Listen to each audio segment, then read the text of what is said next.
Moi, je vous dirais peut-être des prêts à long terme ou des participations avec une sortie graduelle si on veut le faire un jour. Cela dit, ce que fait le Québec, là, c'est, comme vous l'avez dit, Philippe, l'Ontario aussi le fait. Moi, je suis allé en Ontario en reportage l'été dernier pour voir la filière batterie qui se met en place. Et là, je vais vous donner quelques chiffres là, pour vous donner une idée des subventions que le fédéral et l'Ontario a mis dans les projets. Je vous donne 3 projets. Usine de Volkswagen, filière batterie, donc projet de 20 milliards, dont 13 milliards de subventions. Projet de Stellantis LG à Windsor, 20 milliards le projet, 15 milliards de subventions.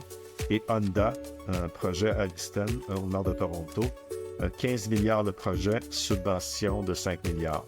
Ça, c'est des fonds publics.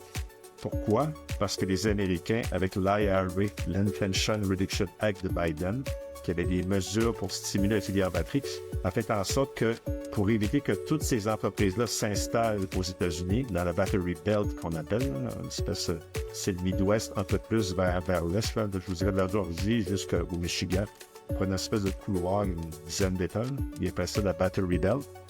Mais sans ces subventions-là, Volkswagen, Stellantis et Honda seraient sans doute installés aux États-Unis pour faire les batteries. Donc, le Canada a voulu mettre des subventions pour favoriser l'émergence, mais qu'on met de l'argent dans la filière batterie, on n'en met pas ailleurs. Donc là, c'est des arbitrages qui sont pas nécessairement faciles.